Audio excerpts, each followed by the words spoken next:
कहानी उस समय की है जब जॉनथन एक बोर्डिंग स्कूल में पढ़ा करता था। वो करीब 13 साल का था जब उसके साथ ये किस्सा घटा।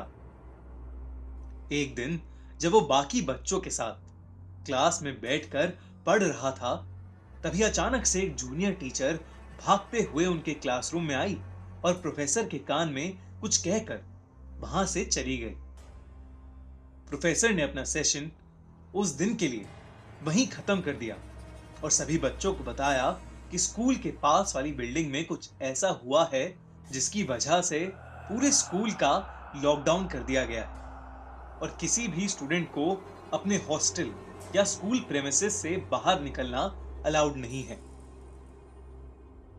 असल में स्कूल के पास वाली बिल्डिंग में एक पागल सीरियल किलर ने कुछ लोगों का मर्डर कर दिया था और वो स्कूल के आसपास ही घूम रहा था। इसलिए जब तक पुलिस उस सीरियल किलर को नहीं ढूंढ लेती, तब तक पुलिस ने स्कूल को बंद करवा दिया था। उस सीरियल किलर ने जिन भी लोगों को मारा था, उनका दाहिना हाथ उनकी बॉडी से गायब था। ये सारी बातें स्कूल के गार्ड ने एक सीनियर को बताई, जिसने पूरे स्कूल में इस बात का ढिंढोरा पीट दिया। ये बात जानकर स्कूल के सभी बच्चे बेहद डरे हुए थे। इन सब के बीच जॉनथन के साथ एक और अजीबोगरीब चीज हो रही थी। जब से ये स्कूल लॉकडाउन शुरू हुआ था, उसे रोज रात अचानक अपने हॉस्टल के बैकयार्ड से किसी आदमी के जोरों से चीखने की आवाज आती। ताज्जुब की बात यह थी कि आवाज उसके अलावा और कोई नहीं सुन पा रहा था। एक रात जब वो सो रहा था, उसे फिर से वही चीख सुनाई दी।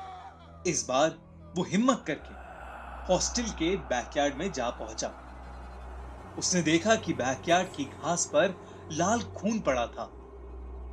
उसने उस खून को फॉलो किया तो उसे दिखा कि पीछे गार्ड के क्वार्टर के पास एक बड़ी सी बोरी पड़ी है, जिसमें से खून की बूंदें टपक रही हैं। ये देखकर जॉनथन अपने हॉस्टल वार्डन को ये सब बताने के लिए उसके रूम की तरफ जाने लगा, लेकिन तभी उसे ऐसा लगा जैसे उस बोरी में से कोई आवाज आई।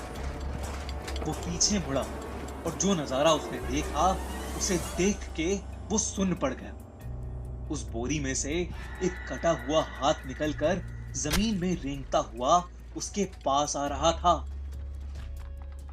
13 साल का जॉनथन ये देखकर बेहद घबरा गया और चीखते हुए वहां से भागा। कुछ ही देर में उसे ऐसा लगा कि जैसे वो बोरी उन सभी कटे हुए हाथों से भरी है जिनको उस सीरियल किलर ने मारा था, और सभी हाथ रेंगते हुए उसके पीछे आ रहे हैं। जॉनथन जोर जोर से मदद के लिए चीखने लगा।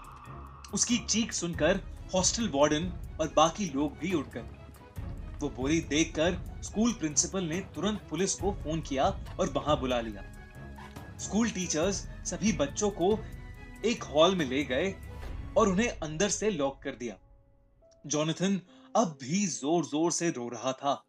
कुछ ही देर में पुलिस वहां पहुंच गई और उन्होंने उस सीरियल किलर को ढूंढ निकाला, जो स्कूल में ही एक क्लासरूम में छुपा हुआ था।